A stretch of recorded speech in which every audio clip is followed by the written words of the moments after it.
Hey guys, welcome back. So I did say that we were gonna start going to Minmus, but I took a bunch of advanced contracts, or I took a bunch of contracts that gave me some advances on money.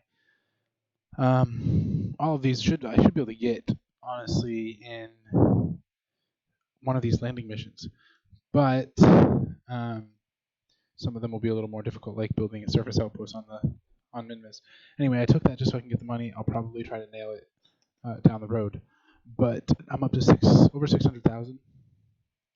So I am definitely going to upgrade this so I can get my surface samples. This is for 177k, which should be more than enough. So I've been thinking about this mission a lot, and I think it's going to be a 3-part mission. So I'm going to call this Lunar Ship Mission 1, and it's a 3-part mission. So basically what I'm going to do is I'm going to send the lander with all kinds of avionics on it and a computer and put it in orbit around the moon. And then I'm going to send a mothership that has the ability.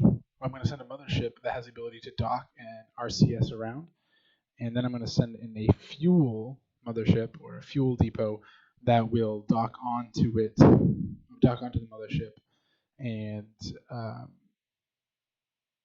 basically I'll be able to use that to refuel. And we're going to do multiple landings in one is the goal. So it means I'm going to have to send a scientist. I'm going to have to send a pilot, 2 pilots, and I don't think I'll need an engineer, just a scientist to replenish the science materials on this landing module. So I'm just going to start by building this landing module first, and I will be right back. All right, so this is the landing module I have built right here. This is our docking port that's going to attach to the mothership. I got RCS control on it, and I think in a vacuum it's about 2200 meters per second, which should be more than enough to get us up and down from the moon, especially at not a very high orbit, so hopefully about 10 or 11 kilometers. Anyway, we have plenty of RCS control, which will give us a little bit more delta V on that. But right now I want to test to make sure I can actually get in and out of it without it glitching. It seems fine. I can grab onto it here on Kerbin, which means I'll definitely be able to grab onto it. And on the moon, looks like the sun is setting, so it's a good time. I still need to put some comms on it, and then we'll start building the rocket underneath it, and we'll just send her along. Oh, I do need to put the computer on it too. I almost forgot that. Okay, so actually I can send a pilot. Yeah, why not send a pilot, right? And I can put all the science on. Jeez. Okay, so I will be right back again. All right, so this is the mission I built for this first launch. In here is the lander and a transfer stage. All this is just meant to get this up into good orbit, and then we will send that along. And as soon as it's sent along, we'll start our launch, because it should be a couple days, I think, transferring to the moon. I can't remember. We'll find out. Okay, so everything should be calculated pretty well. I'm already in position for the moon, like I said. Target retrograde marker right there, or anti-target marker right there. And we're going to ignite, and liftoff. We have good liftoff. Beautiful. I'm going to fast forward just a hair. Start my tilt slightly, so I don't start in that westerly direction, which is not good. It's a waste of energy. We'll just keep going up. Now I know this rocket looks a little awkward because the only housing or shroud I have is the 1.25 meter. If I had the 2.5 meter, this wouldn't look as awkward, but it's just the way it is. I'm going to decrease throttle. Oh, actually, I want my throttle to stay increased so I can drop my mass down a little bit. Let go of these guys all the way up. Looks like they exploded. Looks like we're doing good. We're up in the air. We got plenty of fuel. I can start throttling down and start my tilt, not too fast, because I do have a lot of surface area up here. I'll catch in the atmosphere and tilt me.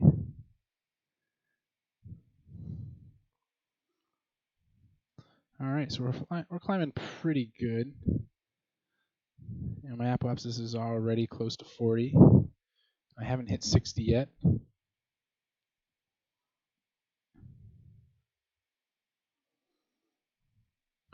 All right, we're going to let it sit there and rise a little bit. I'll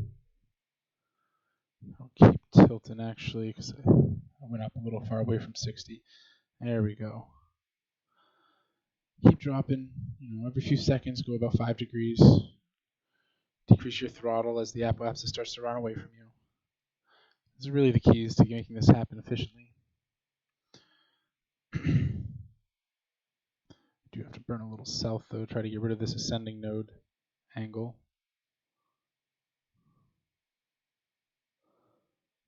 It's not like it really matters in the long run. I'll be able to change that up in orbit much easier. But either way, more I can take out now, the better.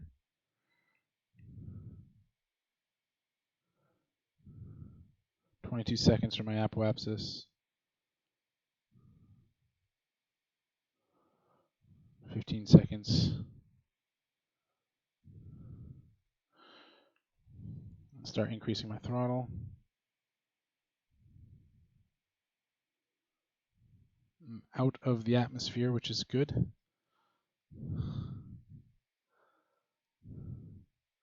I am going to release the shroud. Done. Throttle's at full power.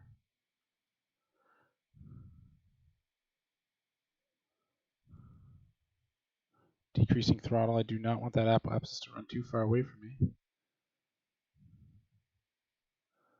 I think the moon must be rising. No, not quite yet. It's pretty, yep, there it goes. So I'm going to hit that and full throttle. Transferring nicely. I might be able to hit the moon on my first stage. That'd be pretty darn awesome.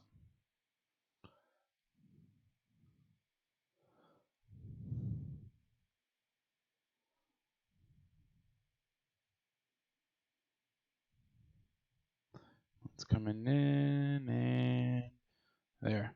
So I'm going to want that stage to crash into the moon. I'll make the rest of my adjustments after. So we're going to decouple there, or we're going to kill our throttle, separate, and still looks like he's going to hit the moon, but I am going to continue my burn until, there we go, the apoapsis, or the periapsis around the moon is out. And then we are looking good. Okay, so as we stand, looks like we have about 1 day until we hit the lunar periapsis. So I'm going to call that an episode, and then we will work on building the next step, which is to get that mothership out there. And we'll launch that, so that one will be on its way while the... Actually, you know what? I don't really have enough time because I'll have to fast forward a whole day in order to make this happen. So yeah, let's just finish this mission. I'll be right back with the when I'm in position. Okay, so we are getting ready to start our burn to circularize around the moon. I'm just going to try to nail out a couple of these little contracts right here. We're going to transmit and recover scientific data. Oh, that's from the surface. Oh, where is it? From around the moon. I'm also going to try to nail out this one by having enough space for at least 5 Kerbals on the mothership. So you'll see that as well. So and I'll also nail out that contract with that too, because I'll have to go into orbit around Kerbin first. Okay, so yeah, just looks like we're just going to transmit something. So I'll just transmit a crew report, and that should take care of that contract. Did it transmit it?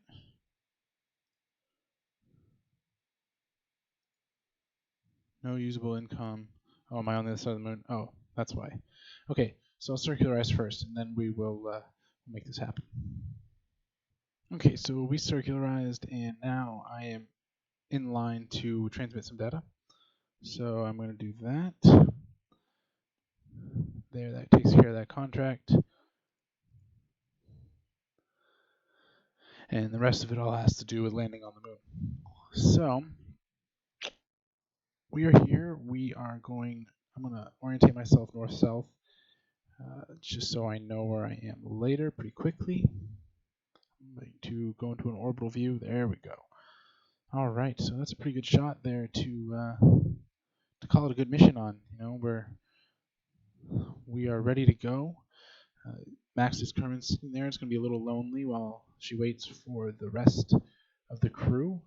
Make sure I'm getting some scientific or getting some energy. I am. It's replenishing on the solar panel right here. So, yeah, I guess that's it. Look forward to the next one where we are going to send the mothership and link up to our landing vessel here and probably go on a landing mission either during that episode or the next one. Since I have so much fuel here, I'll probably just use this. I'll probably just go land and then I'll bring the ship in and we'll go from there. All right. See you guys next time. Thanks for watching.